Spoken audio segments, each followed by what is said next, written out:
Ayan mga karos, good morning, good morning. Bali ano po ngayon? Huwebes. Yan, bigay tayo ng update assignment po rito sa project namin. Tara. Okay, double check.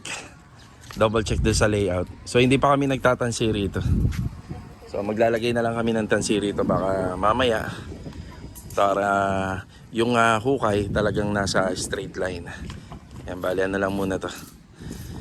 Yan, excavation, hukay. Ito nga po pala yung mga nahukay kahapon. Tapos dito, bali 4 na column yung hukay namin. Meron tayo rito. Ayan. Ayan si Master Jojo. Si JP, si Justin. Ayan. Magpaano na ba tayo, Jo? Gamit? Pa-deliver na tayo? Buhangin, graba? Buhangin, bakal, graba. Simento. Hollow blocks. O, sige. Pwede na daw to ngayong araw. Si Master Jojo, good morning. Morning. JP, good morning. Tsaka si Justin, good morning. P, yung tubig niya, kuha na lang kayo dyan. Wala na yan, tabunan mo na rin. May malapit na tindahan dito. Yan, kukuha na lang sila ng tubig dito kapag naubos na. So ito dinadagdagan pa, nilalaliman pa yung hukay niyan. Bali yung structural finish naman ito, bungalow type lang. Wala naman pong plano magpa second floor sila, sir.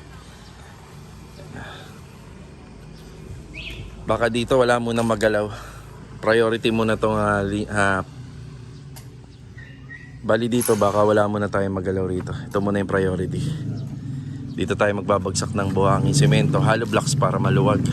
May mga nakaparking na rin kasi. Pagka ganyan medyo mahirap nang maglagay po ng mga gamit both sides. Kailangan talaga doon ka maglalagay sa area mo. Yung ginagawa namin minsan pwede doon eh. Pwede rin doon sa likod. Pero may mga nakatira na kasi. Obligado dito tayo maglalagay. Yung gagawin naming hukay rito, yung blackout na kami doon sa area na yan. Yung pinakadulo. Naka-blackout na yung ano natin. Yung extension natin dyan.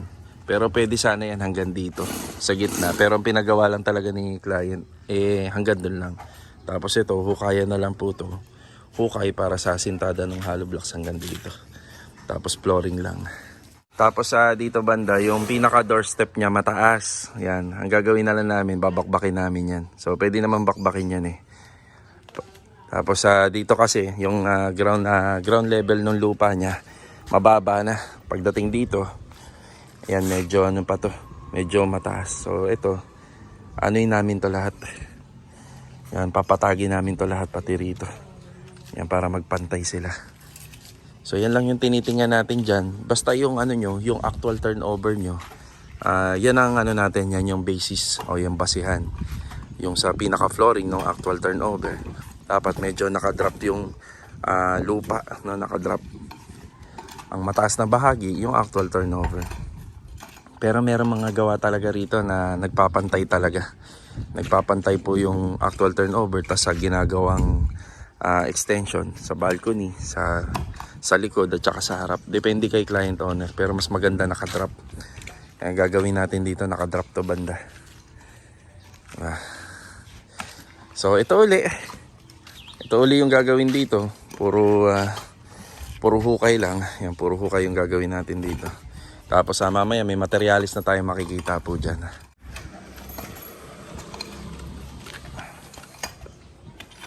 Okay, bago magtanghali, balik ulit tayo rito. So ito, may dala tayong trapal. So ano natin to dati, yung mga trapal natin na naging project dati dun sa phase 5. Yan. Tsaka sa phase 4. Yan, nagagamit na natin ngayon. Ito, tinibag na po ni JP. Binaklas na. Yan o. Binaklas na po yung ano rito, yung dating lababo. Yan, kasama kasi sa expansion para lumuwag. Ito yata ang area na to. Ang plano nila, sir, dito maging laundry area yan. Laundry, tapos ito kusina. Ito dito banda. Yan, kitchen counter. Yan, tinutuloy lang po yung sa hukay. Bali yung trapal po na yun, dito po yun ilalagay kapag nagpa-deliver tayo ng buhangin tsaka graba. Yan, ilalagay po yan dyan. Yan, bali sasabihin natin sa kanila na i-continue na rito yung ano, yung lupa rito. I-continue na. So dito lang isasaboy para malagyan din natin to. Yan, para malinis.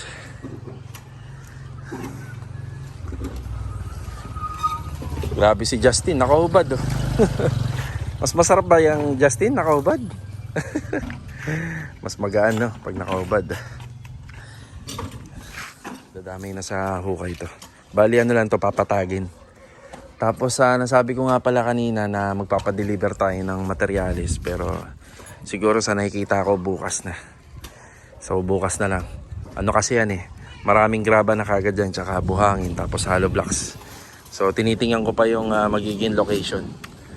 Kung magpapadeliver tayo agad-agad, baka mawalan tayo ng stockpile light dito.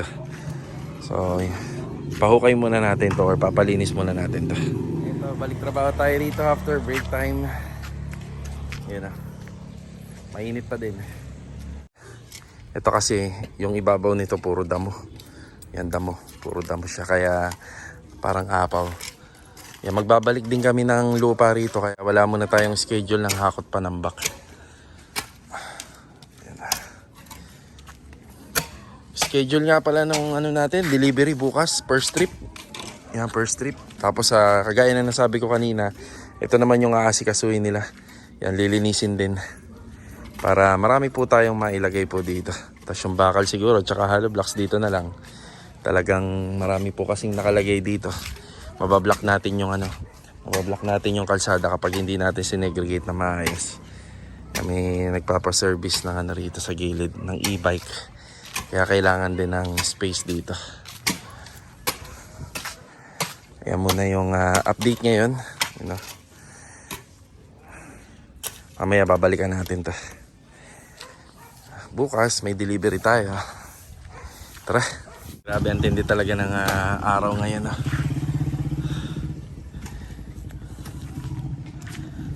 Yan, kakamerienda lang po nila.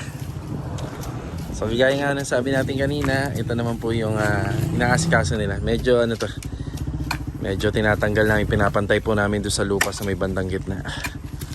Yan, para bukas kapag tayo, nagpa-deliver, nandyan lahat ng gamit natin.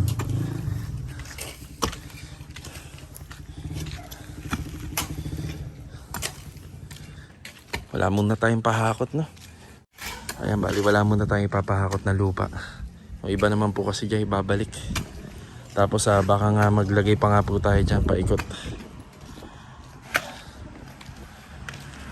Bali ito mga karosa, nandito ulit tayo.